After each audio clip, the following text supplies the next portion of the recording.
Bon, eh bien, bonjour. Bonjour. Mes meilleurs voeux. La santé, la fortune, je crois que je n'insisterai pas beaucoup là-dessus par les temps qui courent. La santé surtout. Comment? On gardera pour les autres années. Ouais.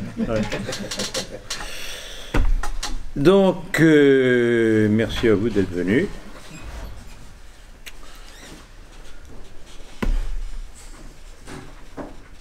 J'ai failli appeler cette conférence d'un autre nom. Je vous laisse deviner. Je ne le dirai pas parce que ça pourrait me valoir quelques années à l'ombre. Mais le contenu est, disons, quasiment le même. Donc, je vais vous parler aujourd'hui de la dite libération à l'occupation cosmopolite de la France. Je crois que c'est déjà suffisamment clair comme ça. Alors, je vais revenir sur une expression que je répète régulièrement, parce que c'est le point de toute réflexion, si on veut que l'on soit constructif, c'est que l'on ne peut rien comprendre aux événements si l'on ne remonte pas aux causes. Ce que trop de gens dans nos milieux ne font pas, se contentant simplement de réagir aux effets. Alors, quel est le problème essentiel aujourd'hui en France, qui conditionne et qui explique tout ce que nous vivons, sinon deux types d'occupation. Une occupation physique par l'immigration-invasion imposée, voulue, programmée, et l'occupation intellectuelle par la mainmise financière et politique du monde juif.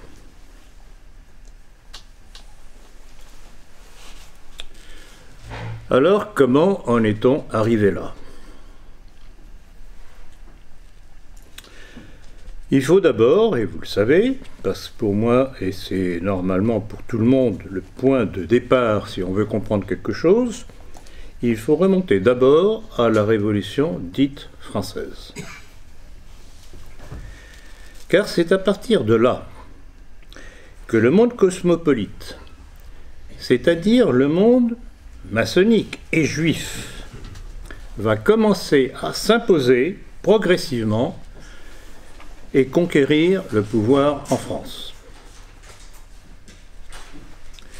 Il me faut rappeler le rôle essentiel, nocif, de Bonaparte, devenu Napoléon, dans ce processus. Dès le 7 janvier 1807, la communauté juive l'avait remercié. Rappelez le Monde Juif Info du 14 décembre 2017, je cite: « Béni soit à jamais le Seigneur Dieu d'Israël qui a placé sur le trône de France un prince selon son cœur. Dieu a vu l'abaissement des descendants de l'antique Jacob et a choisi Napoléon le Grand pour être l'instrument de sa miséricorde. À l'ombre de son nom, la sécurité est rentrée dans nos cœurs et nous pouvons désormais bâtir, ensemencer, moissonner, cultiver les sciences humaines, appartenir à la grande famille de l'État, le servir et nous glorifier de ses nobles destinées. » Napoléon Bonaparte. Et plus proche de nous, Israël Magazine de novembre 2004 se félicitait. C'est la Révolution française qui a accordé une nationalité de droit aux Juifs, mais c'est sous le décret de 1808 de Napoléon qui organise le judaïsme et qui ancre le citoyen juif dans la vie de la cité. En Italie, c'est Napoléon qui supprime les ghettos. Au Portugal, il laisse ouvrir les synagogues fermées depuis 300 ans. En Allemagne, il les libère de toute contrainte. Avis aux bonapartistes qui pourront m'entendre aujourd'hui.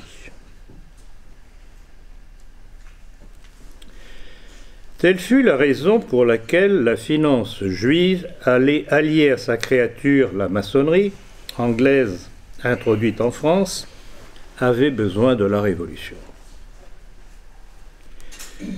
Avec les idées internationalistes, cosmopolites et maçonniques des conjurés de la Révolution, annonçant la République universelle, le décor était planté et le but à atteindre était défini. Telles furent les causes de la lente conquête du pouvoir par la finance juive et sa créature, la maçonnerie, désormais laissée libre d'agir.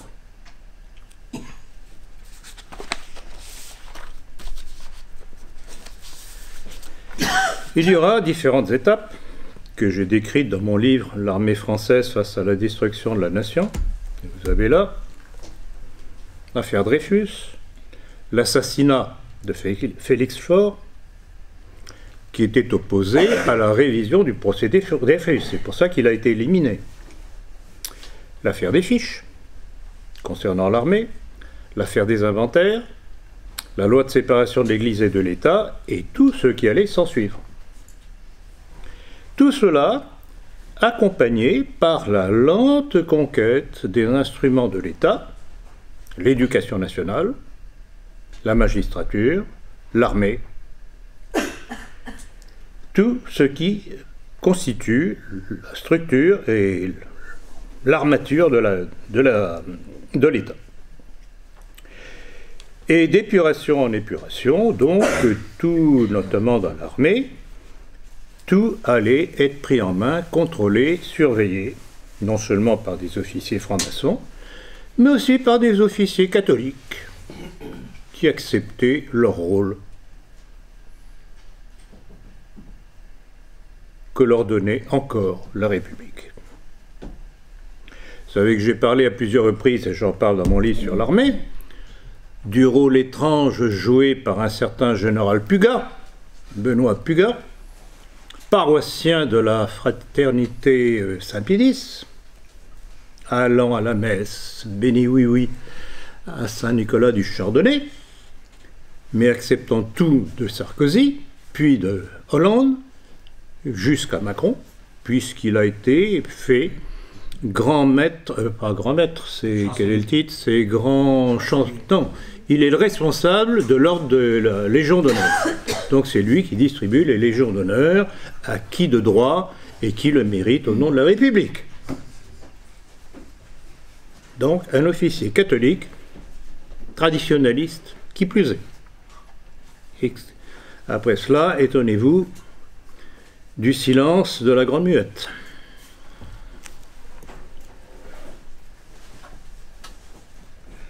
Quant au général de Villiers, vous savez que j'en ai parlé dernièrement, notamment dans la dernière conférence, donc si vous l'avez raté, eh bien reportez-vous sur YouTube à ma dernière conférence.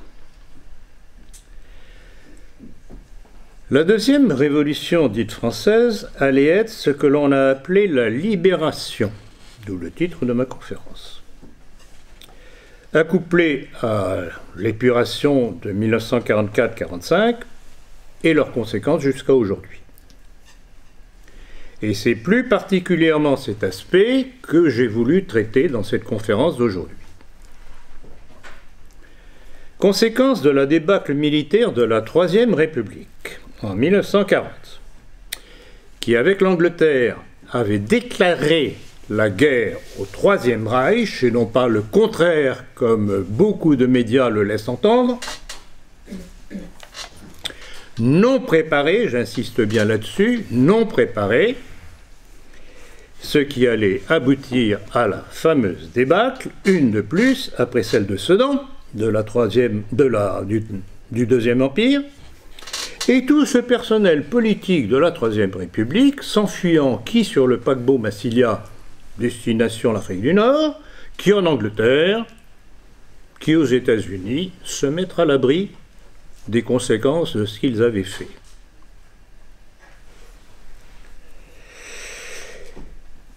Et ainsi, Albert Lebrun, président de la Troisième République, faisait alors appel au maréchal Pétain pour essayer de négocier au mieux avec Hitler les conditions de l'armistice, car Hitler vouait une admiration sincère au chef de guerre qu'avait été Pétain. Comme en outre, le Premier ministre Paul Reynaud, je dirais le principal responsable de cette déclaration de guerre inepte, avait démissionné lui aussi pour s'enfuir le 16 juin 1940, le maréchal Pétain était appelé par Albert Lebrun et obtenait de l'Assemblée nationale les pleins pouvoirs le 10 juillet 1940 par 569 voix contre 80 et 20 abstentions. Alors, les choses auraient pu en rester là. La Révolution nationale s'installait, ce que Charles Maurras à l'époque avait appelé la divine surprise, mais le problème, c'est que la Révolution nationale ne s'installait que du fait de la désertion des responsables de la Troisième République fuyant leurs responsabilités, et non pas par une conquête politique du pays. Donc c'était en principe une fausse victoire.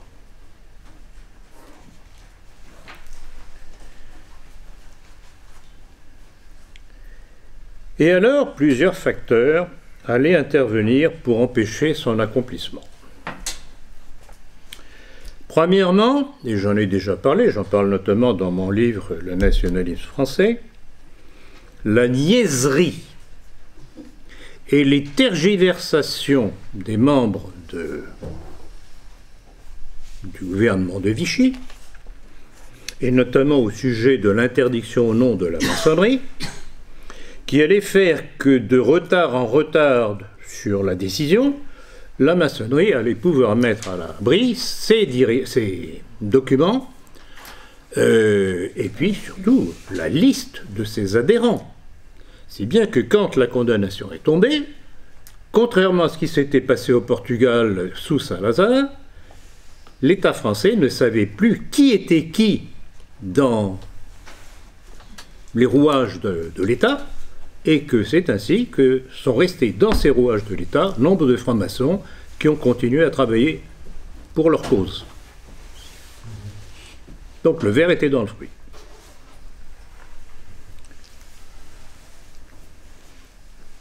Et cela, c'était la conséquence de l'agglomérat absolument disparate de ce qu'était Vichy, fait de monarchistes de l'Action française de l'époque, de nationalistes sociaux et populaires du Parti populaire français de Jacques Doriot, d'arrivistes, comme toujours, et de débris de la Troisième République, avec notamment Pierre Laval et Camille Chotan. Et je dois rendre justice, bien que ça pourrait l'étonner, à l'historienne communiste Claire Andrieux, qui, dans une évocation hostile à Vichy, publiée dans le quotidien de Bruxelles le soir du 15 septembre 1994, avait rappelé une lettre prophétique de François Mitterrand du 26 mars 1942. Il avait été partisan du maréchal, je pense que vous le savez, au point d'avoir été décoré de la Francisque, comme mon père. La très critique Claire Andrieux rappelait ce que Mitterrand reprochait à l'époque aux gens de Vichy, et je cite, « Le manque de fanatisme et de compétence nous conduisent fatalement à l'échec », avait-il prédit. Il avait parfaitement compris la méconnaissance de l'ennemi par les gens de Vichy, qui allait les empêcher de réagir victorieusement au lieu de se laisser égorger comme des moutons par l'ennemi. Quand on observe l'histoire, il y a des constantes. Dans toutes les révolutions, vous avez ceux qui comprennent, qui veulent réagir, qui savent quels sont les moyens qu'il faut pour l'emporter, mais qui sont paralysés par ceux qui, croyant se faire bien voir de l'ennemi, les paralysent. C'est vrai dans toutes les révolutions. Et c'est pour ça, et nous le vivons aujourd'hui, dans nos milieux, que je ne cesse de critiquer, le premier ménage à faire, avant même celui vis-à-vis de l'ennemi, c'est le ménage dans nos propres milieux.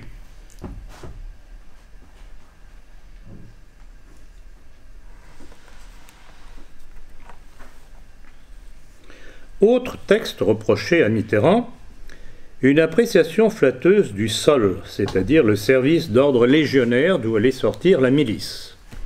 Et là encore, petite démonstration, avant que la milice, que le pouvoir de Vichy décide d'armer la milice, il fallut plusieurs assassinats de membres de la milice par les résistants pour que, enfin, le régime de Vichy se décide à armer la milice. Comment voulez-vous que des corps d'élite chargés de soutenir un régime puissent se battre si on leur met les bras derrière le dos bien attachés? Il faut être sérieux.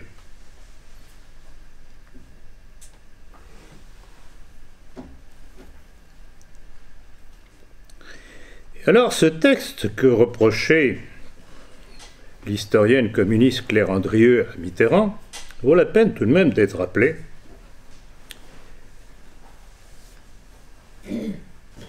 Mitterrand avait cité l'un des 21 points du serment légionnaire, dont notamment cette phrase, qui spécifiait de lutter, je cite, contre la dissidence gaulliste pour l'unité française, contre la lèpre juive pour la pureté française.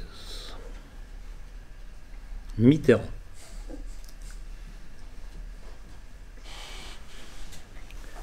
Et Claire Andrieux reprochait encore à François Mitterrand d'avoir participé à la radio de Vichy et publié des articles dans la revue France de l'État nouveau, dirigée par son ami Gabriel Janté. On y trouvait des articles anti-républicains, je cite, anti-républicains, antisémites, anti-maçonniques, anti-gaullistes, dans lesquels Mitterrand ironisait sur les idéaux de 1789.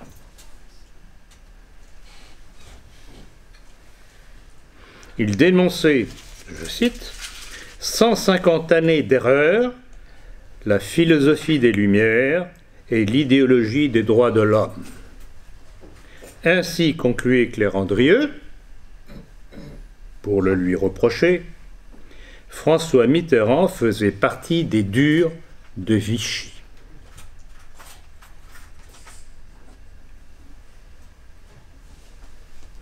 Le malheur, c'est que Mitterrand était aussi un ambitieux et que, comprenant l'aveuglement, la veulerie, la lâcheté des gens de Vichy, il avait compris qu'il n'avait pas là son avenir et il a commencé à évoluer.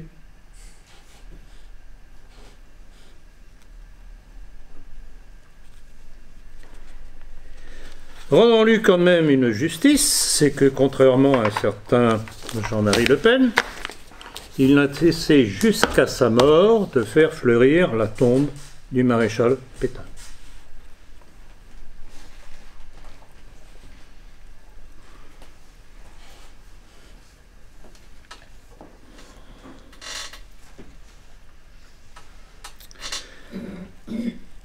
La révolution gaulo-communiste de 1944-45, appuyée sur les lobbies interdits par Vichy, et l'épuration qui s'ensuivit, allait être l'élément clé de l'évolution politique jusqu'à nos jours. Et c'est sur ce point que je veux m'appesantir, car il explique la destruction en cours de la France. Je l'ai traité déjà dans une précédente conférence, notamment sur le personnage pathologique de De Gaulle, qui s'explique par un orgueil incommensurable, une ambition démesurée, alliée à la rancœur vis-à-vis de ses collègues de l'armée qui le méprisaient. Et ça, j'en explique tout dans ce livre. L'armée française face à la destruction de la nation.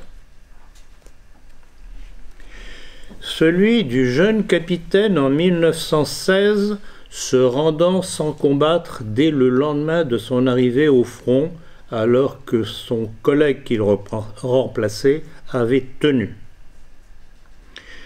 Celui qui s'appropriait une étude de l'armée sur l'arme blindée pour la publier sur son seul nom.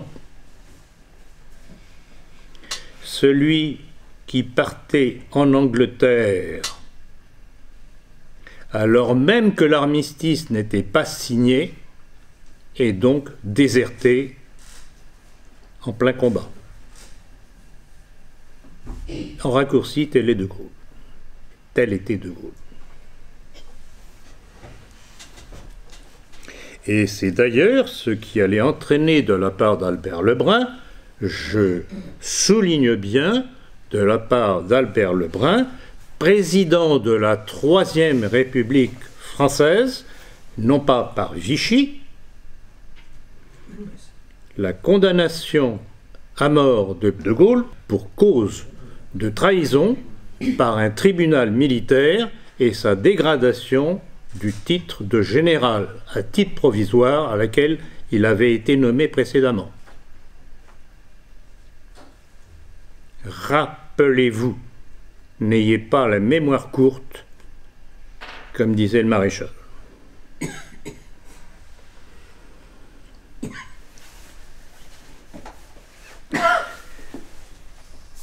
Penchons-nous maintenant sur ce que fut son gouvernement en exil à Londres. Il n'allait cesser au micro de Radio Londres d'appeler à l'assassinat des responsables de Vichy, dont entre autres le ministre de l'Information, Philippe Henriot, qui par ses analyses arrivait à démolir les mensonges de Londres, et qui fut assassiné, on dit, d'après l'histoire, mais quelque peu étouffée, ce serait un commando dirigé par l'ancien maire de Bordeaux, Chaban-Delmas, qui l'aurait descendu.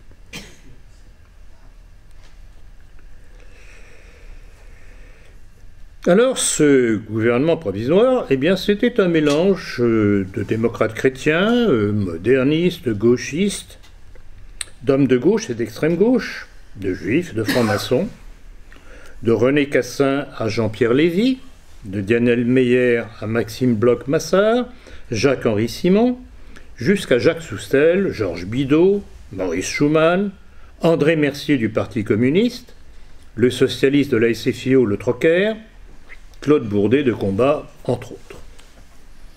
Tel était le support politique de De Gaulle à Londres. Sous prétexte de patriotisme. Alors qu'ils avaient été responsables par leur politique de la débâcle de 1940.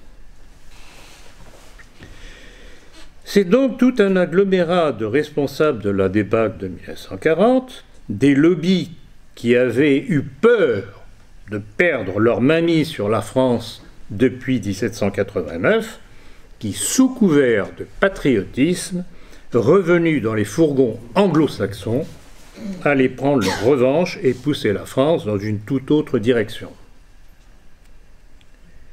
Et nous en vivons aujourd'hui les conséquences. La dite libération-épuration sera pour eux l'occasion de liquider physiquement tous les cadres nationalistes de la Révolution nationale en réinstallant par cette nouvelle terreur leur pouvoir sur la France.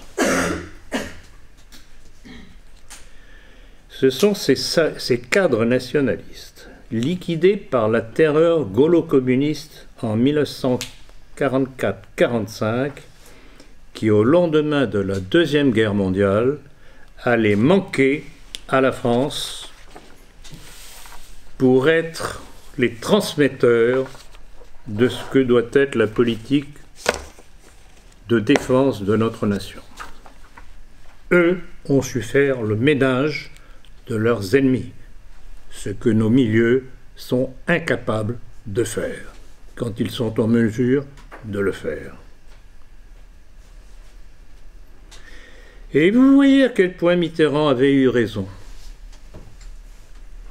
C'est le manque de fanatisme, de compétence des décideurs de Vichy qui les a conduits à l'échec et à leur mort, pour n'avoir pas voulu liquider l'ennemi qui, lui, n'a pas eu ses scrupules.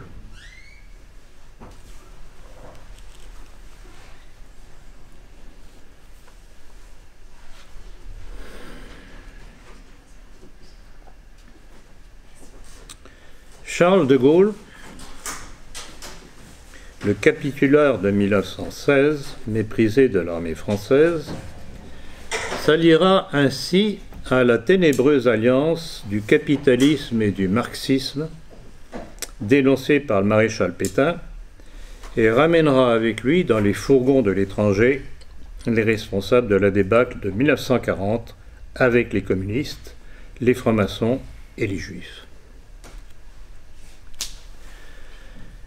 L'une des premières décisions du gouvernement provisoire à Alger, sous sa coupe, sera le rétablissement du décret Crémieux, abrogé par Vichy, ce qui allait entraîner l'insurrection de Sétif de 8 mai 1945, départ de ce qui sera la guerre d'Algérie et sa perte.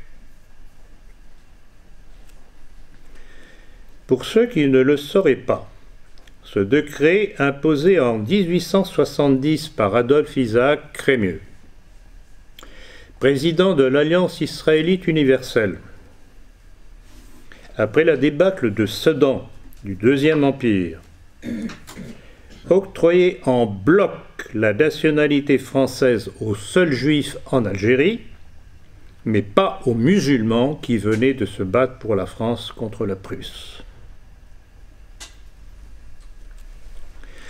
Cette insulte faite aux musulmans allait immédiatement entraîner l'insurrection du Bachaga Simokrani et le prêche de la guerre sainte. Elles seront toutes deux écrasées dans le sang. Voilà ce que représentait la France aux yeux du monde musulman, une puissance aux ordres de leurs usuriers. Lisez Drummond à ce sujet-là, La France juive.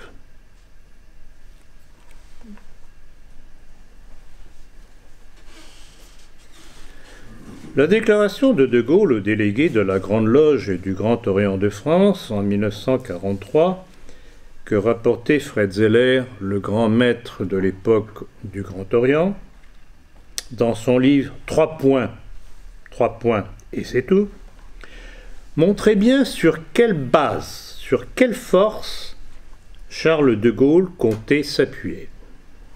Je cite. Voilà ce que disait de Gaulle, ce que lui disait de Gaulle. Je vais redonner la République à la France et il n'y a aucune raison que je ne lui redonne pas aussi les francs-maçons, rappelez Zeller. Ça la coule de source puisque l'une découle de l'autre. Et Fred Zeller rappelait encore en 1973 dans la revue Europe-Parlement, c'est le général de Gaulle, général entre guillemets s'il vous plaît, le colonel de Gaulle, qui nous a rendu force et vigueur.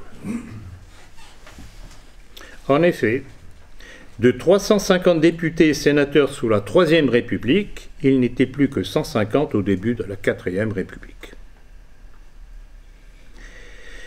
Cela nous a infligé 20 ans de retard, reconnaissait Fred Zeller. Ce qui veut dire que malgré toute l'incompétence des gens de Vichy, la seule interdiction de la maçonnerie, bien que tardive, comme je l'ai dit tout à l'heure, avait réussi quand même à porter un coup à cet État dans l'État.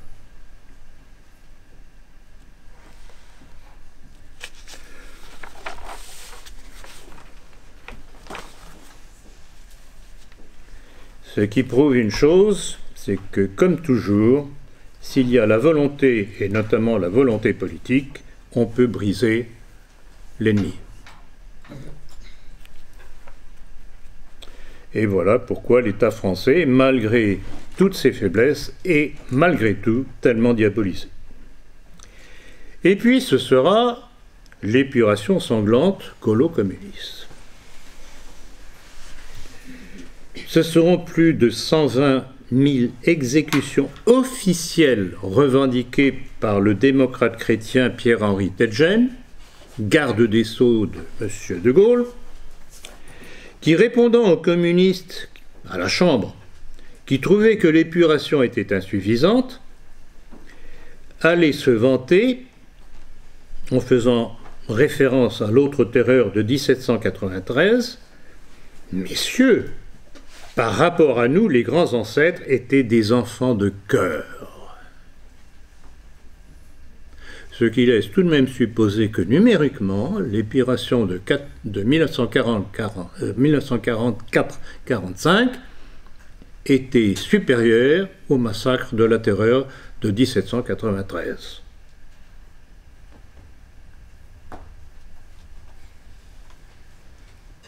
Et pourquoi nos milieux ne rappellent pas tout ça? C'est tout ça qui conditionne l'évolution de la France aujourd'hui. Pourquoi est-ce qu'on met un drap pudique sur ces événements? À quoi sert cette presse dite d'opposition? Les Rivarol et compagnie.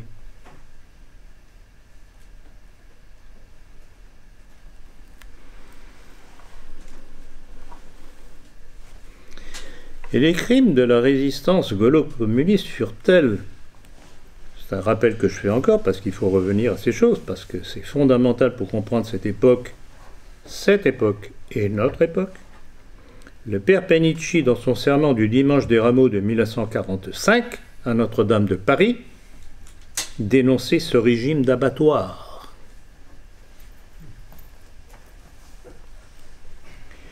Et des documents médicaux de l'époque, que j'ai déjà cités notamment dans le nationalisme français, permettent de mesurer l'horreur des tortures infligées aux fidèles du maréchal par les patriotes des forces françaises de l'intérieur, des francs-tireurs partisans et autres milices patriotiques, couvertes par De Gaulle. Et j'estime nécessaire, vu le contexte, de rappeler ce texte de rapport médical de l'époque que personne ne rappelle dans nos milieux, et c'est fortement regrettable. Je cite. Donc, rapport médical.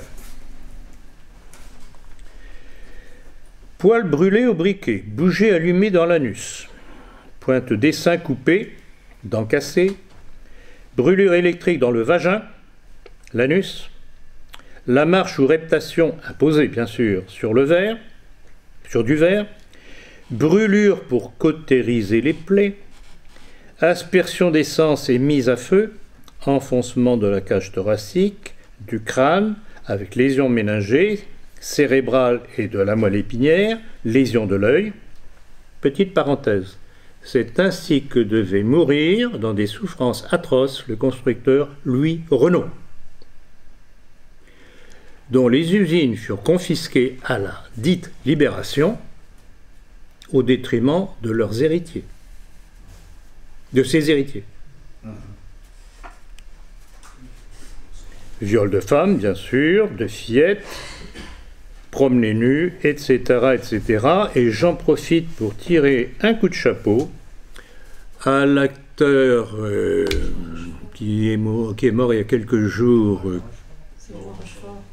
Jean Rochefort, qui avait rappelé il n'y a pas tellement longtemps, justement, ce que l'on avait fait subir à ces malheureuses femmes qui, pour gagner leur vie, étaient obligées de travailler dans des bureaux de l'État français ou même dans des services allemands.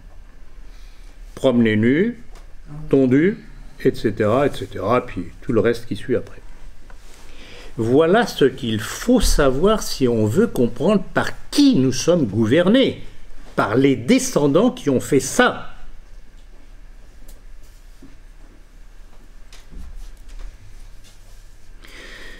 Et une chose qui m'avait fortement marqué quand j'avais lu, c'était, je crois, dans 20 ans après, d'Alexandre Dumas, qui était la suite des Trois Mousquetaires. Et il traitait de la mort de Charles Ier d'Angleterre, qui avait été décapité sur ordre de Cromwell. On en a parlé ce matin. Et le mot de Charles Ier d'Angleterre, avant de mourir décapité, il disait à l'attention de ses partisans « Remember ». Rappelez-vous, souvenez-vous. Eh bien, je peux en dire autant aujourd'hui.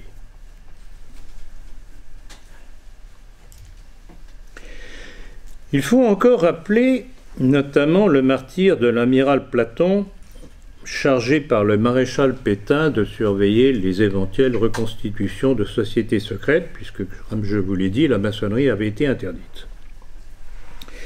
Et c'est Pierre Laval, le très curieux, douteux Pierre Laval, qui un jour l'avait prié de se dégager du gouvernement et de rentrer chez lui. Et c'est dans sa propriété du sud-ouest, je crois, qu'il allait être longuement torturé et puis mis à mort par des résistants rouges espagnols, écartelé entre des tracteurs. Ce que certains aujourd'hui s'efforcent de nier, et je regrette beaucoup, je tiens cette information d'un ancien résistant, André Figueras, qui a publié dans son livre qui s'appelle 11 amiraux dans la tourmente, je crois. Voilà ce que certains, là encore dans nos milieux, cherchent à occulter. D'où la question, à quoi sert la presse ou cette presse de nos milieux?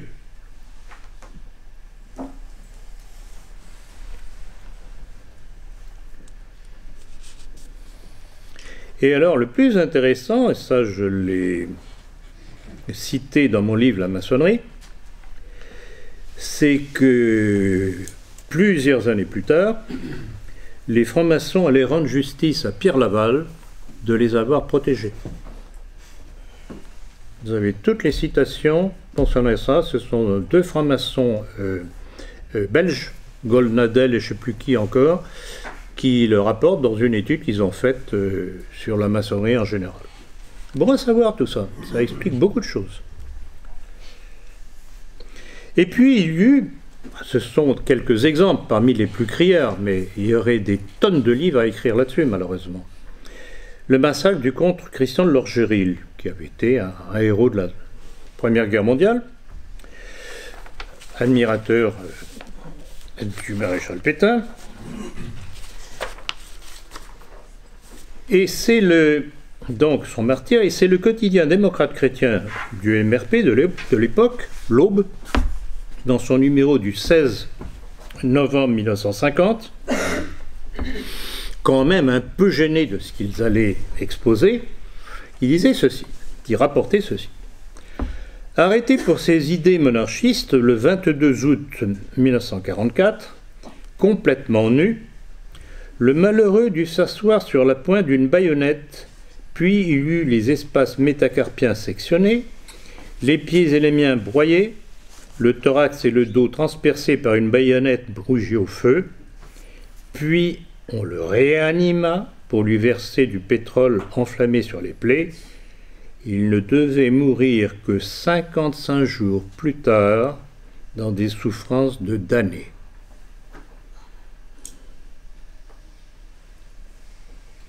Ce sont les héritiers de ces gens-là qui ont commis ces actes qui nous gouvernent aujourd'hui et qui glorifient leurs ancêtres.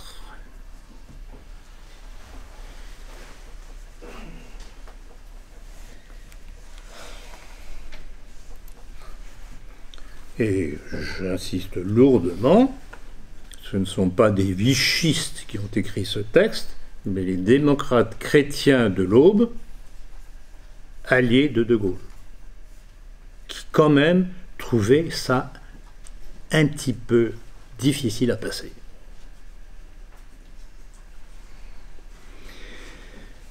Tel était donc ce De Gaulle, responsable de cette nouvelle terreur, l'homme auquel Fred Zeller, ancien grand maître du Grand Orient, rendait hommage. Alors vous comprendrez pourquoi, quand j'entends un Le Pen, une Marine Le Pen, un Henri de Lesquen, et même dans certaines colonnes de journaux dits de nos milieux, se référer à De Gaulle, je me dis, il y a quelque chose qui n'est pas normal. Mesdames, mesdemoiselles, messieurs, ces journaux vous trompent.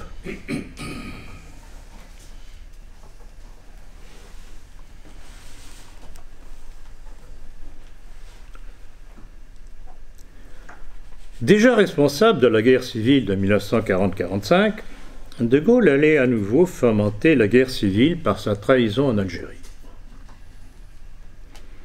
Et toujours allié à ceux qui l'avaient amené au pouvoir à la libération. Si une partie de l'armée se souleva contre lui, la plus grande partie resta muette, une fois de plus. Ou ne lui obéira que pour liquider dans le sang à nouveau les résistances. Le drame pour la France, et je dirais aussi pour l'Algérie et les Algériens, c'est que les militaires partisans de l'Algérie française, les généraux Chal, Zeller, Jouot, Salan, mis à part le colonel Bastien-Thierry, ne voulurent pas porter le seul geste utile et nécessaire et définitif, la liquidation de De Gaulle. On peut imaginer, on peut rêver ce qu'aurait été la France, comment elle aurait pu évoluer si De Gaulle avait été éliminé. Mais comme ils sortaient tous plus ou moins de la résistance, ils n'ont pas voulu toucher au père. Ils ne voulaient en fait que faire pression sur De Gaulle pour qu'il garde l'Algérie française. Et De Gaulle raconte comme il s'est moqué d'eux comme des Français pieds noirs pour leur faire accepter sa politique. Vous avez ça dans mon livre « Le nationalisme français ». Et vous voyez, l'histoire est faite de toutes ces petites désertions, de cette méconnaissance de l'ennemi qui fait que l'on ne réagit pas quand il faut réagir, quand on n'élimine pas le danger quand il faut l'éliminer. C'est comme ça que se fait l'histoire.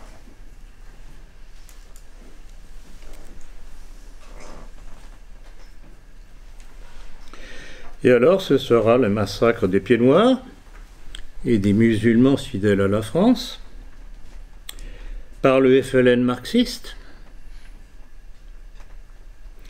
appuyé par le général Joseph Katz, aux origines connues, sous les ordres de De Gaulle. Là aussi, je pourrais vous lire des pages de témoignages des massacres.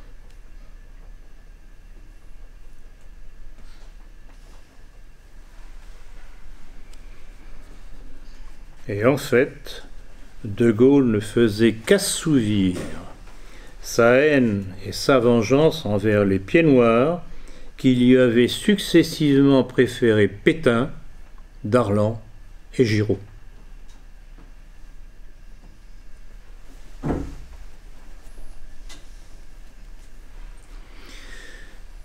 L'étape suivante sera l'insurrection de l'intelligentsia juive de mai 68, des Cohn-Bendit, Geismar et Haute-Krivine. Et là encore,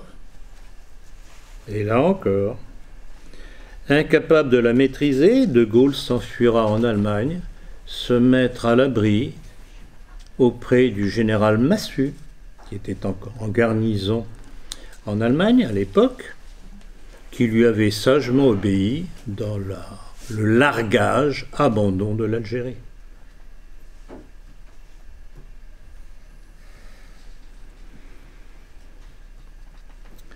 Incontestablement, la mini-révolution de mai 68 aurait été un nouveau tournant, un nouveau coup d'accélérateur, comme la révolution de 1789-93, comme celle de 44-45, pour la destruction de la société et de la nation française. Et puis suivront les Giscard, Chirac, Veil, avec, entre autres, la loi sur l'avortement, qui sera un autre coup d'accélérateur de la destruction de la nation et de la société, le regroupement familial, qui marquera le début du remplacement de notre ethnie française par l'apport croissant d'une immigration, première phase de l'immigration-invasion. Et puis la loi Giscard-Rothschild de 1973, qui retirait à l'État français la possibilité de se financer sans intérêt auprès de la Banque de France, pour ne pouvoir se financer qu'auprès de banques privées. Suivez mon regard. À qui profite le crime ou la loi? Alors ce que je dis, je sais que parmi vous, il y a plusieurs musulmans. Et que peut-être que certaines choses que je dis peuvent les choquer. Mais je regrette beaucoup. C'est la vérité historique. Et cette vérité historique vous concerne directement parce que vous en êtes, vous aussi, victime. Et il est bon que les musulmans comprennent ces faits d'histoire. Nous sommes liés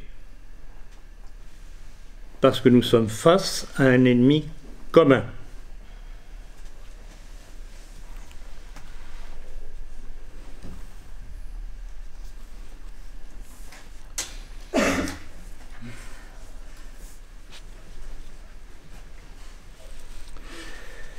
Donc, cette loi scélérate Giscard-Rothschild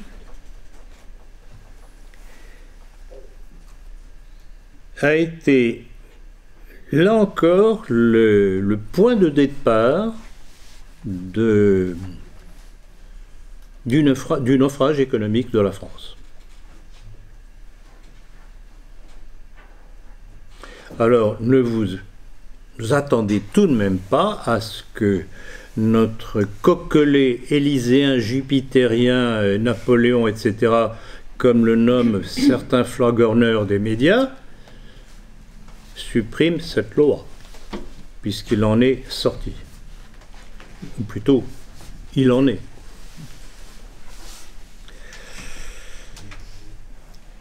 Et hélas, l'arrivée au pouvoir de François Mitterrand, en dépit de ses principes de jeunesse, n'allait pas améliorer les choses.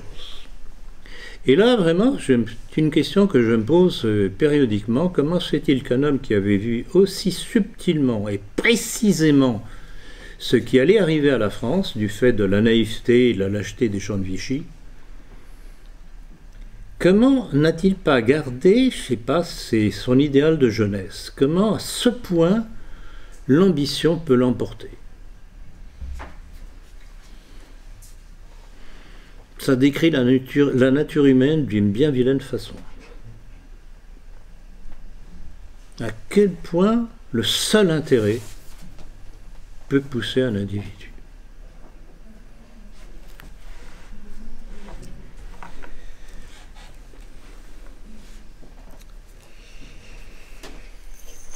Donc l'arrivée au pouvoir de Mitterrand n'allait faire qu'accélérer les choses. Et Jacques Chirac, le bon Jacques Chirac, qui fut, paraît-il, à une certaine époque partisan de l'Algérie française, eh bien, finira par obéir bien gentiment aux injonctions du B'nai B'rith.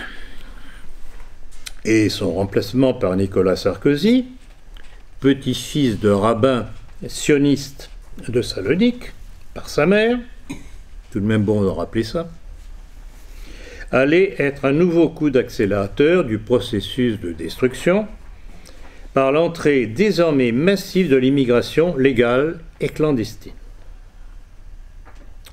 Elle était évaluée à la fin de son quinquennat à près de 230 000 par an, officiel. Que, je l'ai déjà dit à plusieurs reprises, que son ministre de l'Intérieur de l'époque, Claude Guéant, promettait de ramener à 180 000 si Nicolas Sarkozy était réélu. Ce qui est une confirmation du chiffre de 130 000. Si 180 000 est une amélioration, c'est que le chiffre de départ était plus élevé. Ça me semble assez élémentaire.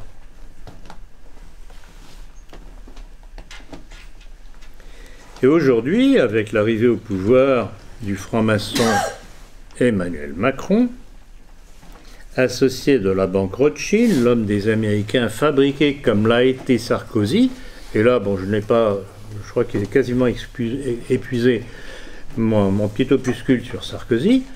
Sarkozy, ou plutôt Macron comme Sarkozy, sont des créatures des Américains, fabriquées exactement l'un comme l'autre pour les besoins.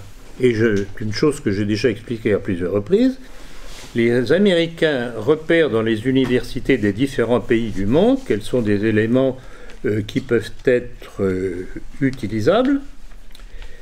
Ils les poussent, les forment, ou les déforment si vous préférez, et puis ils les renvoient dans leur pays. Et c'est comme ça qu'on voit émerger dans différents pays, et notamment à l'occasion des révolutions dites oranges, des hommes nouveaux qui apparaissent comme des sauveurs de leur nation, qui ne sont que des créatures des États-Unis.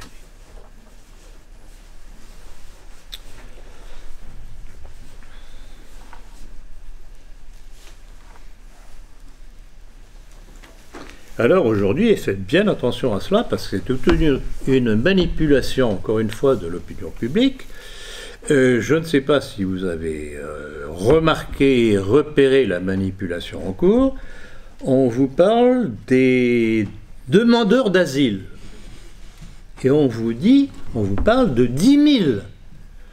Donc les esprits superficiels qui ne savent pas ce qu'il y a d'avant se diront oh bah, 10 000 par an, bon, c'est pas la mer à boire, on peut éponger ça. Le problème, c'est que c'est 10 000, plus 100 000, plus 100 000, et bientôt plus 100 000. Hein? Alors, migrants, immigrés clandestins, immigration légale, demandeurs d'asile, il y a, disons, tous les mots de la langue française qui servent à excuser un apport supplémentaire d'immigrés. Alors là, je voudrais revenir aussi à ce qui nous concerne tous, et français de souche et musulmans, c'est que les musulmans arrivés déjà depuis longtemps en France, qui voudraient vraiment s'insérer dans la société française, vont être eux aussi les premières victimes de cette immigration sauvage qui s'ajoute. Pas besoin de vous faire un dessin.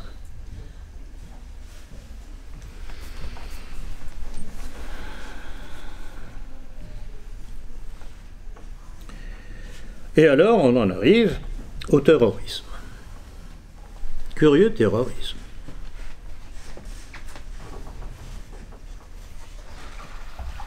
Qui a commencé par être utilisé par Sarkozy. Rappelez-vous l'affaire Mera. Alors, petit résumé, l'affaire Mera. Qui était Mera? un Algérien, membre de la DCRI. Ah bon? Grand copain du directeur de la DCRI, Squarcini, qui venait d'être nommé par Sarkozy. Alors on apprend que ce Mohamed Merah, qui a voyagé, il devait aimer les voyages, je suppose, dans différents pays musulmans, mais aussi était rentré sans problème en Israël. Curieux. Curieux qu'un musulman qui est allé dans des endroits chauds de pays musulmans ait pu rentrer aussi facilement en Israël. Quand même. Puis arrivent les tueries de Toulouse et de Montauban. Et on lui dit c'est Merah, c'est Merah, c'est Merah. Ah bon. D'abord, il y a des messages, enfin des témoignages discordants, disant mais celui qu'on a vu, c'était pas la même carrure, c'était pas la même moto ou scooter, je ne me rappelle plus ce que c'était exactement. Et puis au moment où les forces de l'ordre commencent à lui tirer dessus, il crie mais pourquoi voulez-vous me tuer? Il y a un petit problème là. S'il était coupable, pourquoi dirait-il pourquoi voulez-vous me tuer? Donc on a l'impression à chaque fois de ces fake news, puisque c'est le mot à la mode aujourd'hui, on nous désigne un individu qui curieusement est d'origine musulmane, en disant c'est lui, c'est lui, c'est lui, haro sur le baudet, mais qui en réalité a fait le coup? Charlie Hebdo, identique, etc., etc., etc. 11 septembre, la même chose. Qui a fait le coup réellement? Fake news? Ah oui, fake news. Mais ce ne sont pas les mêmes dont on parle.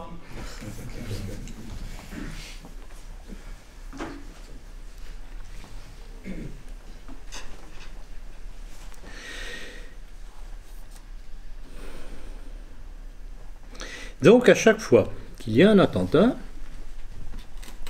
de Nice, rappelez-vous l'attentat de Nice. Alors une chose aussi qui m'a sauté aux yeux à plusieurs reprises, c'est que curieusement, le journaliste qui donne le premier, l'alerte, enfin pas l'alerte, la description de ce qui s'est passé, se trouve être un journaliste israélien. Ah oui, c'est curieux ça. À Nice, à Munich, je ne sais plus où encore, j'ai repéré ça. Ils sont bien informés. Ah, ils sont bien informés. Ouais, curieux. Oh, sans doute le hasard.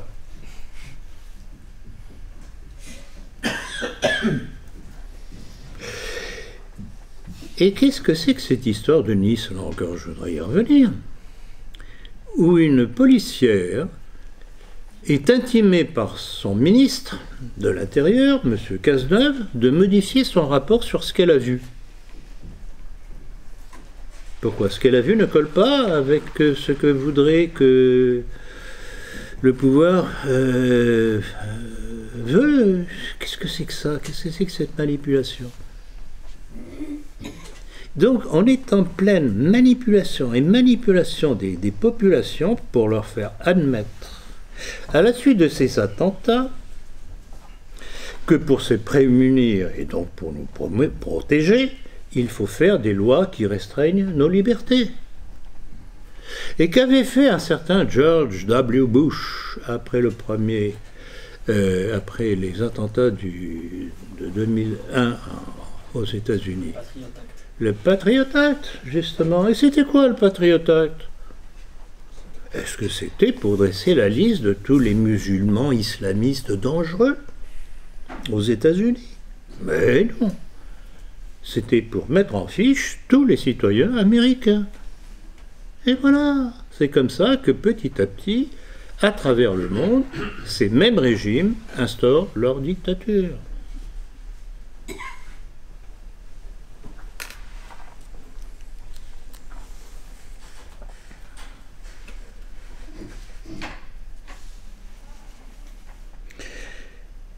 Et alors, maintenant, depuis l'arrivée d'Emmanuel Macron au pouvoir, on se rend compte que c'est la LICRA qui gouverne la France. Il n'y a pas d'autre terme. Si on veut parler en vieux français de façon concise, c'est la LICRA qui gouverne la France. La LICRA. la Ligue internationale contre le racisme et l'antisémitisme. C'est le dernier mot qui compte.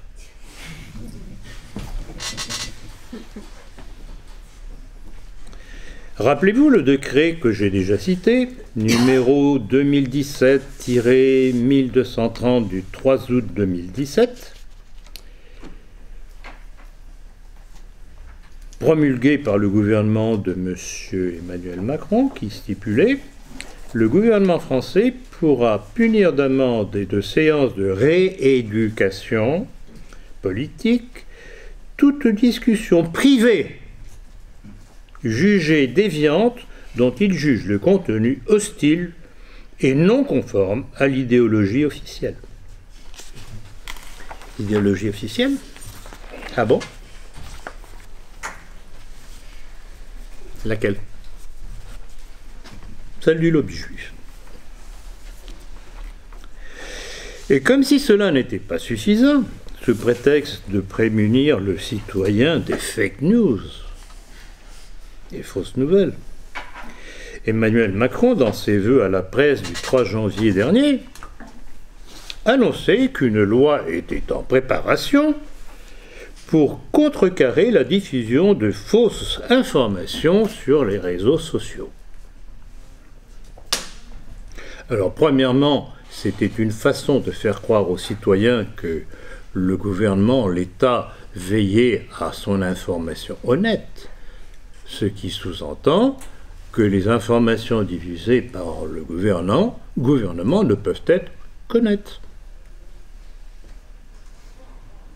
Mais ce qui veut dire quoi?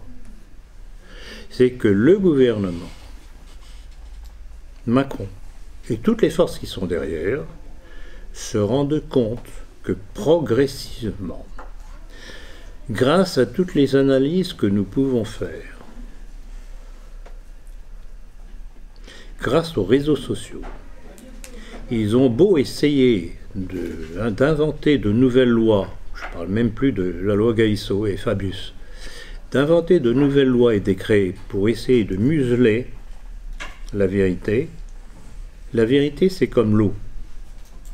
Ça passe partout, ça s'infiltre partout. Et une chose que j'ai remarquée, on en a parlé ce matin dans notre entretien, je ne sais pas si vous avez remarqué, lundi dernier, au soir, je l'ai vu sur au moins 2 chaînes, mais à mon avis, il y a dû y en avoir plus. 2 émissions, en tout cas, LCI et BFM TV. BFM TV qui, comme vous le savez, appartient à Patrick Drahi.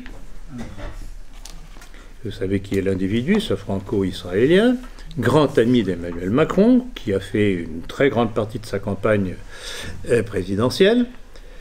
Donc, deux émissions spéciales sur la théorie du complot, pour essayer de démolir la théorie du complot. Ceux qui, comme nous, je revendique, parlent du complot.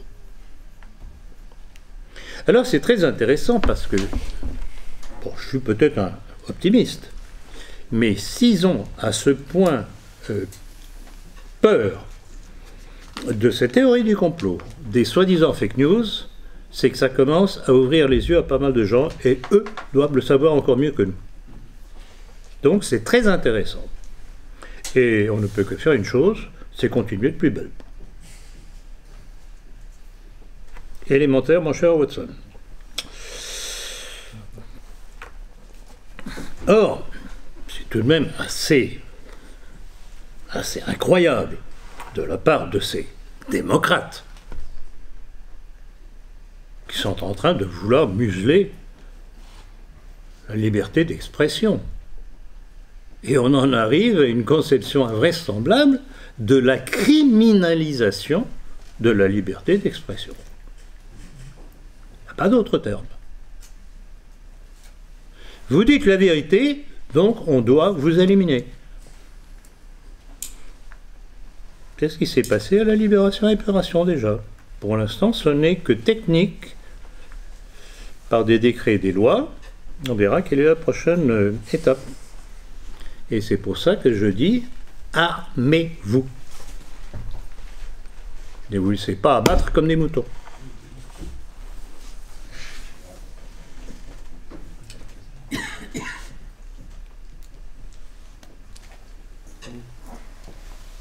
Alors, une chose sur laquelle je voudrais tout de même attirer l'attention, c'est que, bon, M.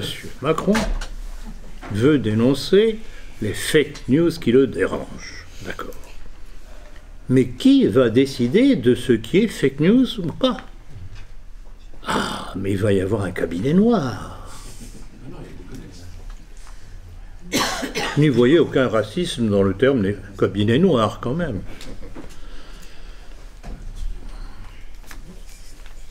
Liberté, liberté chérie, que de crimes ne commettons pas en ton nom.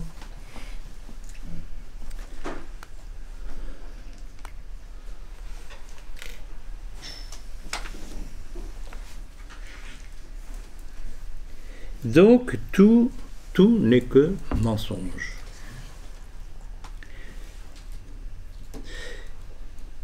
Petit rappel, parce qu'il est vraiment d'actualité, vous aviez vu l'annonce que l'éditeur Gallimard allait rééditer les pamphlets antisémites de Céline. J'avoue, quand j'avais vu l'annonce, je m'étais dit, oh, tiens, c'est curieux, il ose. On va voir la suite. La suite, on l'a vue.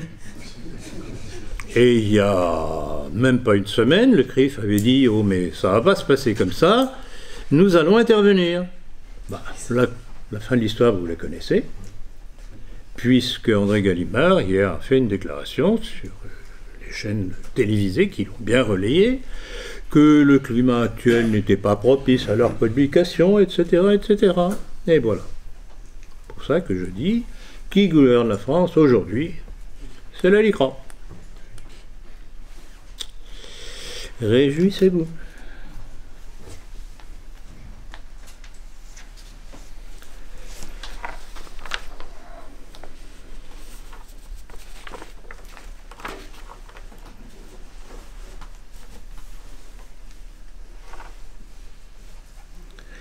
Alors, si on veut bien comprendre le personnage Macron dans sa démarche politique, qui veut à la fois tenir en main encore plus l'information, parce qu'elle était déjà tenue, mais encore plus, et là j'insiste bien, s'ils veulent la tenir encore plus, c'est qu'ils n'arrivent pas à maîtriser justement tout ce qui sort qui les dérange. Je voudrais vous rappeler, la deuxième ou troisième fois que je le fais, parce que c'est tout de même fondamental, il faut bien se rendre compte, mesurer ce que cela comporte pour notre avenir. C'était lors de la semaine des ambassadeurs du 29 au 31 août 2017, dans lequel il décrétait devant nos ambassadeurs « Il n'y a plus de souveraineté populaire ». Ah bon? Et la démocratie, c'est basé sur quoi? Il n'y a plus de souveraineté populaire, ni en France, ni en Europe, donc pas de démocratie nationale. Plus d'intérêt collectif de la République. Et pour ceux qui n'auraient pas encore compris où il veut nous mener, il enjoignait à nos diplomates qu'ils ne devaient plus défendre les valeurs de leur pays, mais trouver des opportunités d'agir au nom du Léviathan européen. Alors, vous écartez la logomachie républicaine, ça veut dire textuellement, la France n'existe plus, c'est l'Europe qui existe, et je veux être président de l'Europe. C'est ça que cela veut dire. Cet homme veut devenir le président de l'Europe, et il monnaie ça avec nos bijoux de famille. C'est aussi simple que ça. Et vous trouverez tout de même la similitude de la démarche avec la déclaration qu'avait faite Nicolas Sarkozy, sur laquelle je suis revenu à de multiples reprises vu sa signification, le discours du 16 janvier 2009 de Sarkozy. On ira ensemble vers ce nouvel ordre mondial et personne, je dis bien personne, ne pourra s'y opposer. C'est la même démarche, parce que ces deux hommes, comme je l'ai dit, sont les hommes du monde américano-sioniste qui veulent imposer la dictature mondiale. Et rappelez-vous encore ce rappel que j'ai fait, je pense, dans ma dernière conférence ou dernier entretien, à l'arrivée au pouvoir de Macron, ce mot de Sarkozy, parlant de Macron, il est moi en mieux. Si vous n'avez pas compris, je ferai appel à un dessinateur.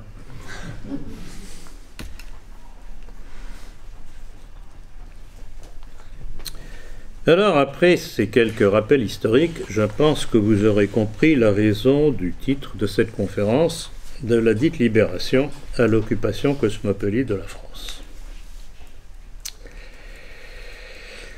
En effet, le combat patriotique, entre guillemets, de certains contre l'occupation allemande, dont la Troisième République était la première responsable par sa déclaration de guerre inconséquente au Troisième Reich, imposée par les lobbies, a abouti aujourd'hui à une autre forme d'occupation. Et je répète, comme je l'ai fait au début, elle est à la fois physique par ses apports multiples, successifs d'immigration massive sous différents noms, et surtout par cette invasion intellectuelle et financière du monde juif qui se sert de cette immigration pour nous détruire. Qui se sert de l'immigration physique pour nous détruire.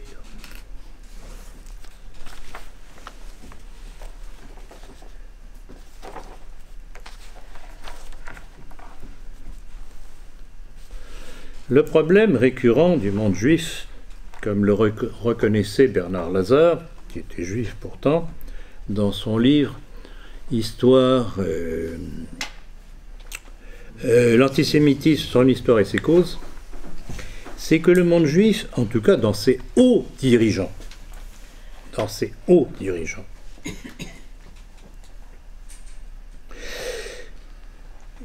ils sont tellement assoiffés de pouvoir et de richesse pour imposer leur dictature mondiale, messianique, qu'ils ne savent pas s'arrêter. Et à travers les âges, ça provoque toujours les mêmes réactions. L'exaspération des populations et périodiquement, ce sont des pogroms. On les rejette et vont s'installer ailleurs, où on les accueille comme de pauvres petites victimes, et ça recommence. C'est cyclique. Lisez Bernard Lazare, il a eu l'honnêteté de reconnaître que le fondement de tout antisémitisme, c'était le peuple juif lui-même. Ce sont ses propres termes.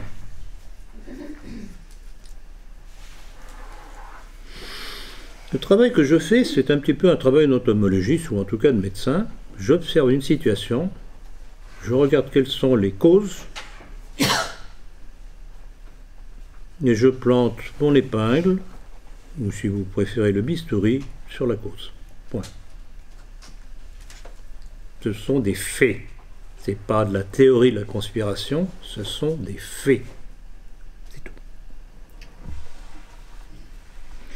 Et une notion sur laquelle je veux revenir à nouveau, c'est que par cette démarche messianique des grands juifs, ce sont toujours les petits juifs qui sont pris en otage pour être des victimes, pour que les grands juifs puissent se servir de leur souffrance.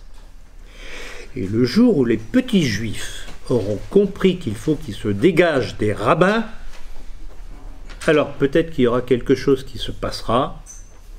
Malheureusement, je crois que ce n'est pas encore demain la veille. Et pour terminer, je voudrais poser une question.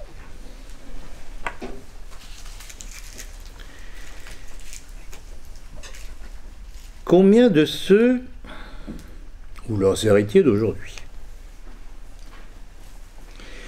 qui à l'époque avaient réagi par patriotisme, mal compris, à l'invasion allemande, aryenne,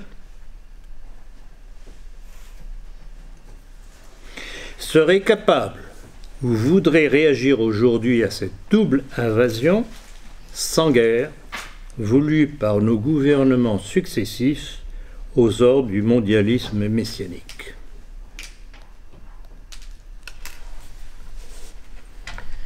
Je vous laisse y répondre. Merci de votre attention.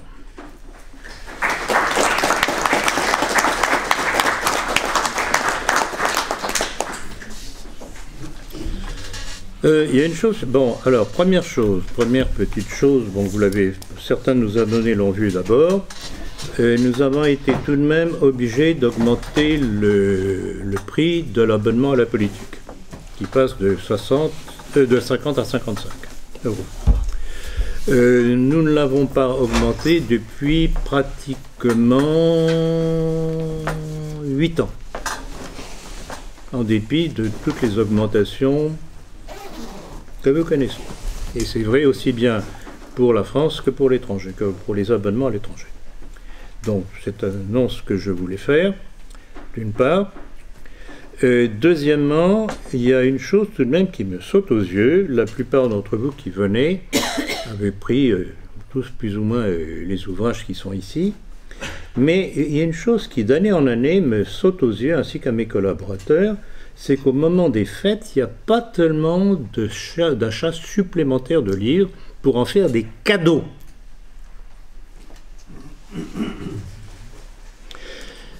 Or, beaucoup d'entre vous, ou d'autres correspondants qui ne sont pas ici, me disent « Ah oui, mais quand je parle autour de moi, on ne veut pas me croire. » Comment voulez-vous convaincre si vous ne mettez pas un texte sous les yeux de ceux qui ne veulent pas vous croire? C'est pour ça qu'il faut que vous fassiez des cadeaux. Je vous dirais, moi je peux en parler en toute sérénité, c'est pas pour ma pomme, comme on dit, puisque sur tous les livres que j'écris, je ne touche pas un sou. Tout est pour notre société. Donc, plutôt que de faire un cadeau idiot à vos proches, faites un cadeau utile pour la cause. Là, je suis obligé de mettre les pieds dans le plat, parce que ça ne va pas se passer tout seul. C'est gentil à vous de venir assister à mes conférences, mais il faut transmettre. Alors, vous pouvez transmettre verbalement, mais je vous répète, si on ne veut pas vous croire, il faut que vous puissiez mettre sous les yeux les textes. Et ce n'est que par des livres, des petites brochures, ou par un abonnement à la politique. Ce n'est que comme ça. Et c'est comme ça que nos ennemis ont gagné. Sous la Révolution et l'avant-Révolution, le nombre de livres qui ont été publiés, de petites plaquettes qui passaient clandestinement de Hollande et de Belgique vers la France, c'est comme ça qu'ils ont travaillé, par la presse. Donc voilà, c'est le message que je voulais vous faire passer, gentiment, mais sérieusement.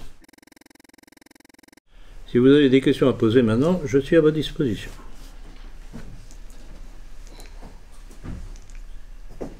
Oui ? Est-ce que vous pourriez redire la liste des noms des soutiens de De Gaulle ?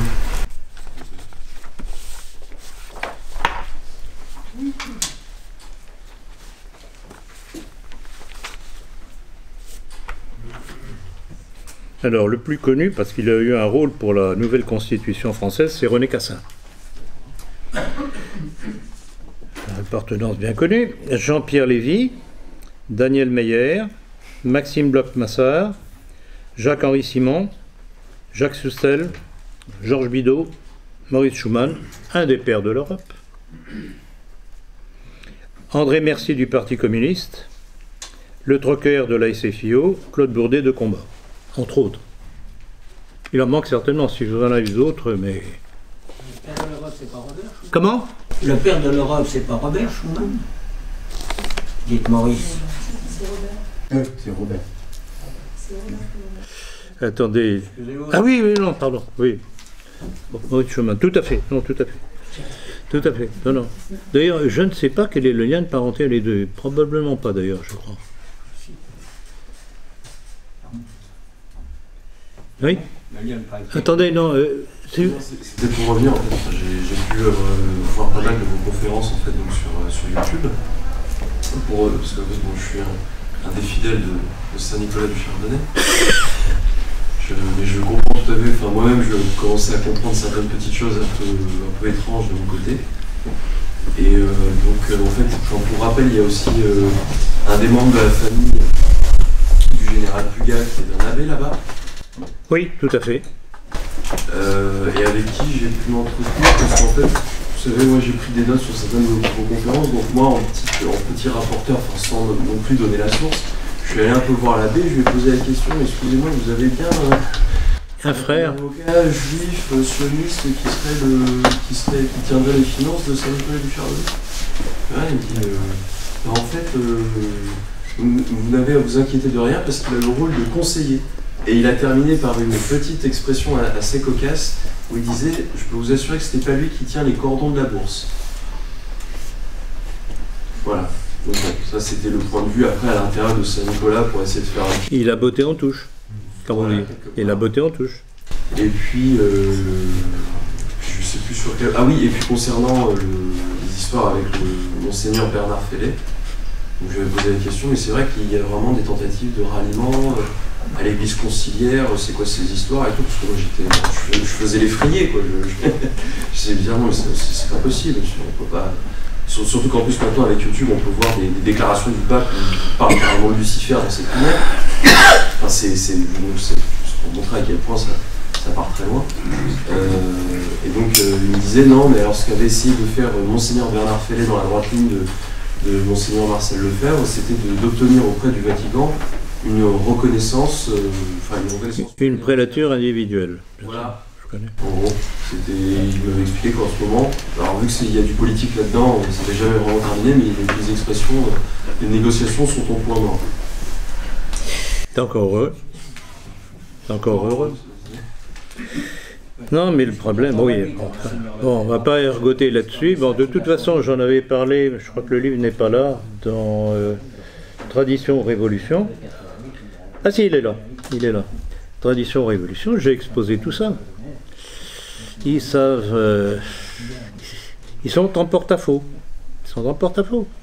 Bon. Bon. Oui. Bonjour. Bonjour. Je voudrais, dans ce que vous avez dit... Parlez plus fort. Dans ce que vous avez dit au début, j'ai pensé à celui que les milieux dont vous parlez portent souvent au pinacle, c'est Éric Zemmour. Éric Zemmour, dont vous aurez remarqué quand il évoque son nationalisme et son patriotisme français, il ne remonte pas plus haut que Bonaparte. Confirmation. Oui, exactement. Il évoque jamais ça. Évidemment, mais évidemment. Voilà. Le problème, c'est que justement les milieux nationalistes n'ont pas encore vu, ou alors plutôt peut-être refusent de voir, justement, on va dire... la nocivité du personnage. La nocivité du personnage et surtout son influence, parce que c'est quand même quelqu'un qui a quand même une certaine influence. Et est-ce que les milieux nationalistes français ne sont pas justement prisonniers de...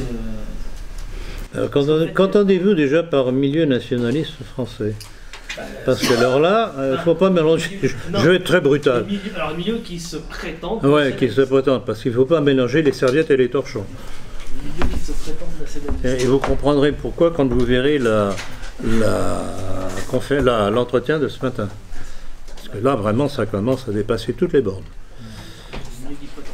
Donc, est-ce que le jour où justement ces milieux qui se prétendent nationalistes verront l'imposture d'Éric Zemmour, mais ils ne peuvent pas voir ils ne verront pas l'imposture parce qu'ils en vivent. Ils en vivent. Ce sont des éléments de transmission. Vous savez, l'adversaire est très malin. Il a deux tactiques. L'affrontement brutal. Et puis, rappelez-vous ma formule, infiltration, neutralisation, déviation. Les deux tactiques. Affrontement brutal et pénétration des structures qui pourraient s'opposer à eux. Pour les faire changer. Vous trouvez ça dans la fraternité, vous trouvez ça dans notre presse. Le rôle de Rivarol aujourd'hui, ça commence à devenir assez particulier quand même. Voulez-vous rappeler ce que vous m'avez dit tout à l'heure, monsieur? Bien, un lecteur a écrit qu'à l'occasion de la de la scène. D'une éventuelle. Un lecteur, hein, Oui. De Rivarol. Sur éventuelle de la 1918, la fin de la guerre, ce serait bon de faire le transfert des cendres du maréchal Pétain à Beaumont, comme il l'a souhaité, en s'arrêtant à Colombey pour essayer de réconcilier les Français sur les deux noms. Publié dans Rivarol. Alors c'est quand même une connaissance assez complète de l'opposition fondamentale qui entre les deux. Et des crimes qui les séparent. Et des crimes qui les séparent. La condamnation de l'autre et vice-versa. Ah non, c'est invraisemblable. Et alors, je sais par différentes informations que j'ai eues pas plus tard qu'aujourd'hui, n'est-ce pas, Jean, qu'il y a un grand micmac qui est en train de se préparer, avec Bourbon qui, à mon avis, joue le rôle de l'imbécile utile, l'idiot utile, Lesquin et Le Pen pour s'approprier Rivarol. Lesquin qui a été viré de Radio Courtoisie, qui serait heureux de retrouver un média pouvant supporter sa prose. Non, mais vous vous rendez compte qu'on en est? Oui. On en arrive à une situation où en fait c'est une personne de confession musulmane qui ne souhaite pas qu'il y ait de blasphème. Mais exactement, mais c'est ça qui est extraordinaire. C'est hallucinant. Ah non, mais c'est hallucinant. Mais écoutez, je vais vous raconter. Bon, c'est pas pour me vanter, mais c'est tout de même un fait. Je rentrais hier soir à mon hôtel, à Paris. Je traverse la rue et je me trouve face à deux personnes dont l'un me dit « Ah, monsieur, vous êtes extraordinaire, vous arrivez à décrire les choses comme personne ne le fait, vous êtes capable de démontrer tout ce qui nous est caché. » Et il s'adresse à son collègue, disant « Mais tu le connais pas, etc., etc., etc., etc. » Qui était-il? Un musulman. C'était deux musulmans. Voilà ce que me disait l'un d'entre eux. Alors, j'en arrive à me dire, mais comment se fait-il que des musulmans en arrivent à mieux comprendre ce que je dis que des Français de souche? Ça commence à devenir un problème. C'est parce qu'il n'y a pas suffisamment de gens en fait, qui comprennent que sur différents... Non, parce que ces milieux catholiques de souche sont à la fois prisonniers d'une fausse religion catholique d'aujourd'hui et d'une méconnaissance instillée par nos soi-disant milieux d'information de nos milieux. Vous parliez tout à l'heure de Zemmour. Ben voilà, c'est ça. Voilà, je tenais à vous rappeler ce petit fait. Oui. Avez-vous lu, j'ai lu le dernier livre de Roger Hollande, Réconciliation nationale. Est-ce que vous l'avez lu? Non. Non, alors moi je prends pas des vessies pour des lanternes hein, quand même. Réconciliation nationale, moi je crois pas. Ce sera l'un ou l'autre. Je n'y crois pas. En ce qui concerne effectivement l'aveuglement vis-à-vis du général de Gaulle, ça me rappelle une histoire. On va citer l'abbé Moreau, qui est bien connu, qui a été Ordoflave, et qui avait un gardien qui était tout à fait anti-hitlérien. Il est appelé à Berlin ou je ne sais pas où, il revient totalement convaincu du nazisme. Et moi je me demande, Hitler avait un charisme qui, lorsqu'on l'approchait, transformait les gens en ses admirateurs. Je pense qu'il y a quelque chose que ça dans De Gaulle, parce que c'est pas possible qu'il n'y ait pas cette admiration sans comprendre. Je pense qu'il... Écoutez, moi j'ai bien... Moi je pense que c'est pas... Oui, non, il y a quelque chose incontestablement. Mais écoutez, alors, quand vous regardez la photo de De Gaulle et la photo de Pétain, vous avez deux types de vieillards, tout au moins à la fin de leur existence réciproquement. L'un est un beau vieillard, l'autre a un visage de torturé. Je dirais peut-être même de damné. Alors, qu'il y ait eu une influence sur certains, bon, il y a eu quelque chose, c'est évident. Mais je pense que fondamentalement, ce qui a fait rallier un certain nombre de Français au gaullisme et à la résistance, c'est ce dont j'ai déjà parlé à plusieurs reprises, cette fausse notion de patriotisme. Ils n'ont pas compris que s'il y avait eu cette invasion allemande, c'est parce que préalablement, il y avait eu l'invasion intellectuelle. Et je pense que c'est comme ça. Là, il est arrivé, là, comme un héros, disant « Ah oui, mais moi, je m'oppose, etc. » alors qu'il n'était qu'un déserteur, une fois de plus. C'est incompréhensible. Et puis aussi, tout de même, faites attention à une chose, c'est que ces soutiens, fondamentalement, à part quelques idiots de l'Action française, c'était des gens de gauche, qui se sont servis de lui aussi. Un aveuglement comme ça. Ah non, non, non. Mais aveuglement, oui et non. Pourquoi croyez-vous que j'ai cité cette liste de ces partisans au gouvernement provisoire de Londres, hein? C'était pour montrer justement quels étaient ses soutiens. Hein? Alors ne pensez pas que ce sont des braves gens qui ont été obnubilés par lui. Ce sont des gens qui étaient partie prenante dans la destruction de la France au travers de la déclaration de guerre voulue par les lobbies, qui le soutenaient. C'est pas le même public. C'est pour ça que je dis, à part ce malheureux idiot utile de Bonnier de la Chapelle qui a assassiné l'amiral Darlan, ce qui a servi grandement à De Gaulle, à part des individus comme ça, et c'est qui l'a poussé à cet acte? C'est un curé, l'abbé Cordier. Il y a de quoi devenir incroyant par moment. Alors, franchement, alors la religion, je suis tout à fait d'accord, mais il faut faire le tri. Et c'est vrai pour les musulmans comme pour les chrétiens. Monsieur, attendez, oui. Vous dites que Mitterrand, en arrivant au pouvoir, s'est laissé gouverner par l'ambition. Oui. Est-ce qu'il n'a pas essayé, parce que finalement, dans son gouvernement, il était entouré de ces gens-là, ou il s'est entouré de ces gens-là? Oui, bien sûr. Il y avait quasiment que des juifs autour de lui. Bien sûr. Est-ce qu'il n'a pas essayé, parce que c'était quand même quelqu'un d'assez subtil, de ralentir leur marche en avant? On sait rien. Non. Non, non, non. Pas du tout. Non. Rappelez-vous, là aussi c'est une chose que j'ai souvent citée, parce que pour moi c'est toujours un point d'interrogation.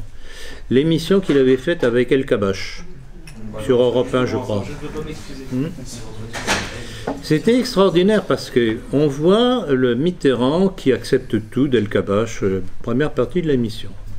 Et puis à un moment donné, El Kabash lui met une telle pression qu'on voit Mitterrand qui commence à en avoir marre. Et qui lui dit à un moment donné, écoutez, vous voulez tout de même pas que je me convertisse. Qui veut dire quoi, me convertir au judaïsme? C'est ça que ça voulait dire. Alors, j'ai encore dans la rétine la tête effarée d'El Kabash. Qu'est-ce qui se passe? Et ayant vu cette séquence, je me dis, est-ce que, bon, Mitterrand, il savait, et on savait déjà, qu'il était mourant, qu'il avait son cancer de la prostate et que ça allait mal se terminer pour lui. Et j'ai espéré jusqu'au dernier moment qu'il allait balancer tout ce qu'il savait. Et alors, quelle révolution ça aurait été? Il ne l'a pas fait. Là aussi, c'est pour ça que je disais, l'être humain, franchement, la plupart du temps, c'est pas très beau. Oui, petite question sur Churchill, dont il y a un film qui va sortir. Cet ignoble personnage.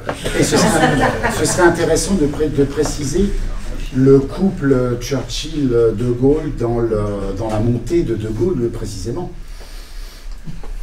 Très bonne question. Alors, bon, De Gaulle, Churchill, d'abord, il faut savoir qui est Churchill. C'est un aristo dégénéré, joueur, alcoolique, qui se faisait régulièrement renflouer par ses amis juifs. C'est pour ça qu'il a mené cette politique absolument enragée contre l'Allemagne et ses bombardements atroces contre les populations allemandes. Il payait le prix à payer pour être renfloué. Et ça, je le dis, et ce sera notamment dans mon prochain livre, Bonaparte, Hitler, Napoléon. Petit. Alors, bon, sachant qui est Churchill, sachant qui est De Gaulle, que s'est-il passé? L'affrontement de deux orgueils. Mais Churchill se servant de Gaulle. Et De Gaulle, acceptant son tête, bon gré mal gré, mais avec sa rancœur d'homme orgueilleux qu'il était. Alors on nous dit, ah oui, mais De Gaulle s'est opposé aux Anglais, aux Américains. Non, pas exagéré. Bon, il a fait semblant. Parce que s'il n'y avait pas eu les Anglais et les Américains derrière lui, il ne serait jamais arrivé au pouvoir. Ils l'ont voulu, et ils l'ont imposé. C'est tout. Donc voilà, pour répondre à votre question. Oui ? Attendez, non, oui, les lunettes qui brillent là-haut. Mais alors, cher ami, parlez plus fort parce qu'on nous dit régulièrement, on n'entend pas les questions de vos intervenants. Vous n'avez jamais posé la question de la judéité de Macron. De la virilité.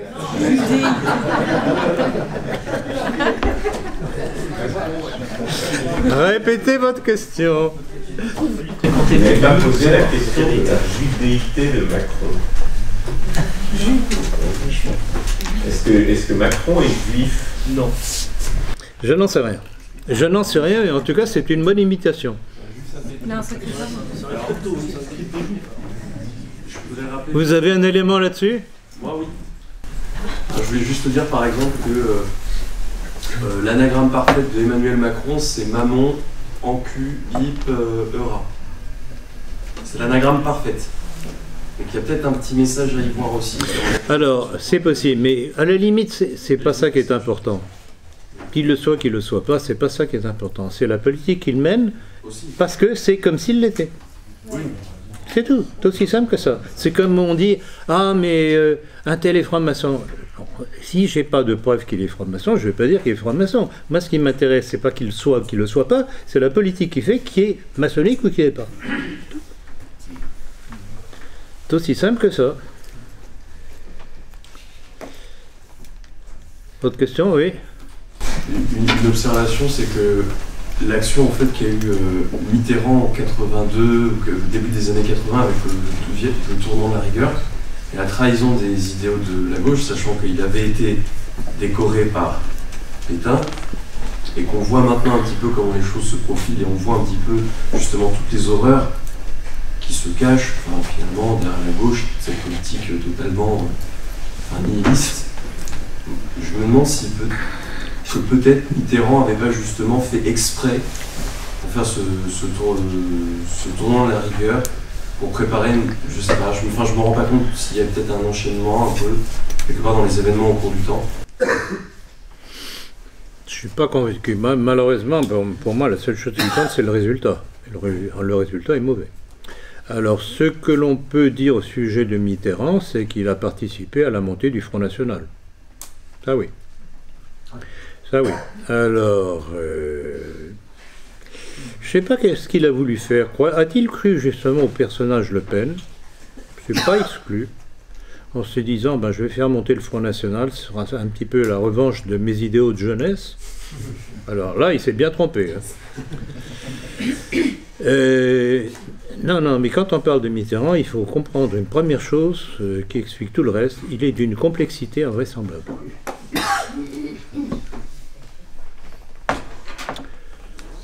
Autre question? Oui? Je voulais rebondir sur Jean-Marie Le Pen. Parlez plus fort. Je voulais rebondir sur Jean-Marie Le Pen. Il ne faut pas oublier que ses principaux lieutenants, que ce soit François Duprat, vous aussi, vous avez été mis à l'écart. Et on a bien vu sur ces différents livres qui expliquaient la vie de Jean-Marie Le Pen au niveau politique, par exemple le livre de Paul-Éric Blanru, Jean-Marie, Marine et les Juifs, qu'en réalité, Jean-Marie Le Pen n'a servi que d'épouvantail pour faire croire à des gogos qu'il était nationaliste. N'oubliez pas, à un moment donné, vous devez être nationaliste. Je sais, mais c'est moi qui l'ai relevé. Dans mon livre nationaliste, c'est moi. Je crois d'ailleurs être le seul à l'avoir relevé. Tout de même assez incroyable. Oui. Ce qui montre à quel point il avait peur de prononcer le mot nationaliste pour inventer. Alors, admirez quand même la sonorité du mot nationalisme. Et son dernier coup d'éclat, c'est incroyable. Les comités Jeanne qui avaient été utilisés pour faire un groupement des nationalistes, pour les législatives, ça a fait un flop. Ça a fait un flop carrément. Et bien ils ont relancé la machine pour vendre des cartes signées. Alors que c'est fini. Donc il y a des gogos qui ont acheté des cartes d'adhésion pour avoir une signature. C'est du Gomers.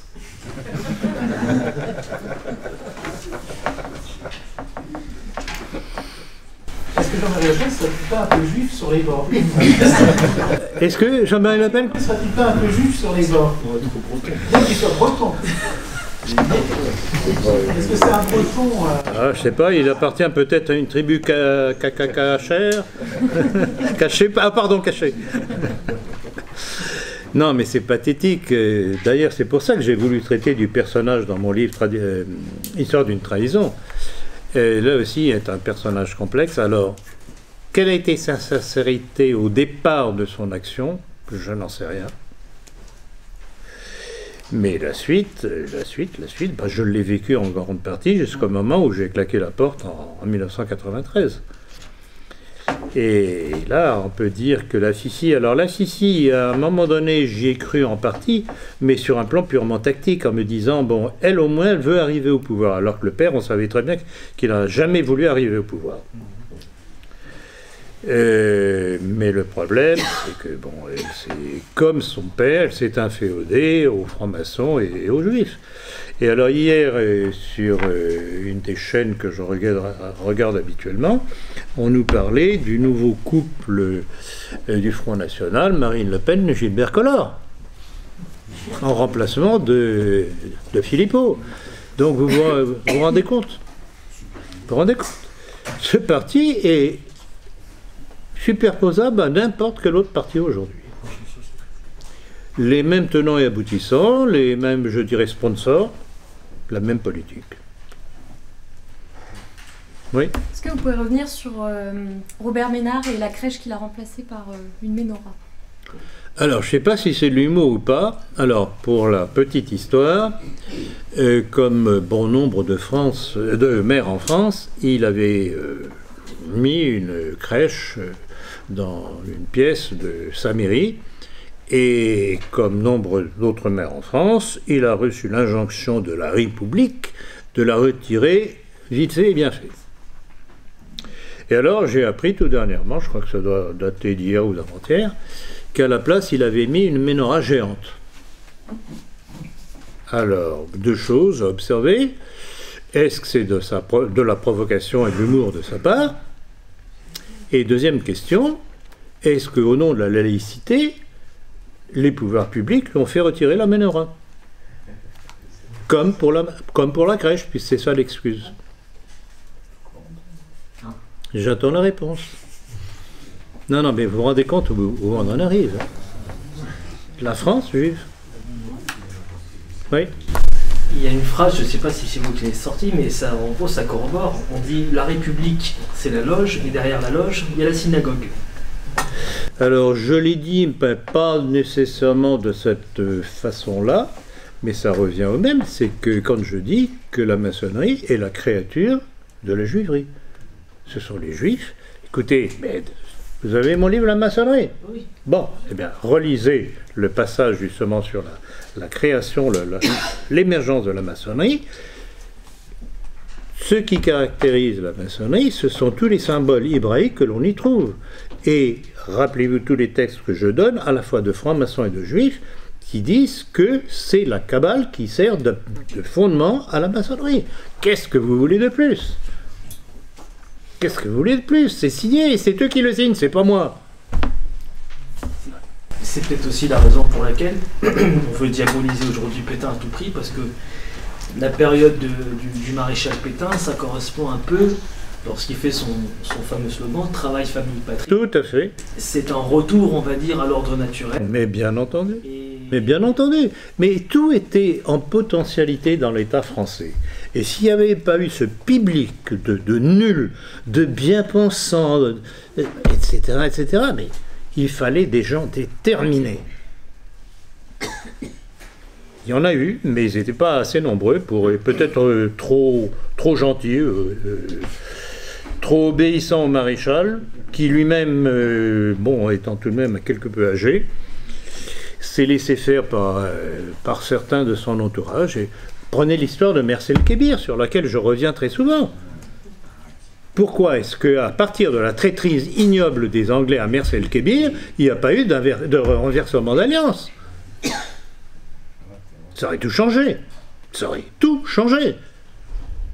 Et qu'on ne vienne pas nous dire que la France serait aujourd'hui sur la bout d'Hitler. D'abord, il serait mort depuis longtemps. Mais ça aurait été autre chose, parce que Hitler ne pouvait pas tenir en main toute l'Europe. C'était pas possible. Il y aurait eu des accommodements. Ça aurait été une autre Europe. Et peut-être qu'on aurait approché un petit peu le rêve de certains de créer une Europe chrétienne, même avec le Troisième Reich. Tout de même, rappelez-vous le Concordat entre le Troisième Reich et le Vatican. qui est toujours en vigueur.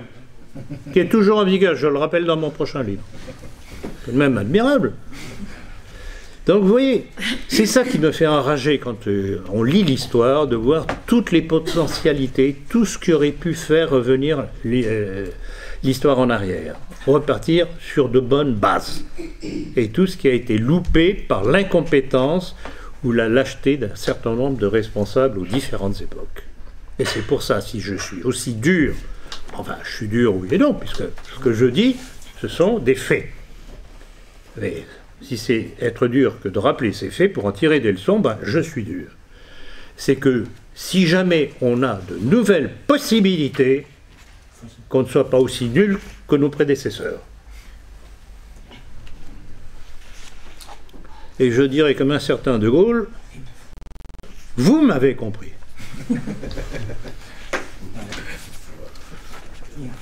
Plus de questions ? Très bien. Merci.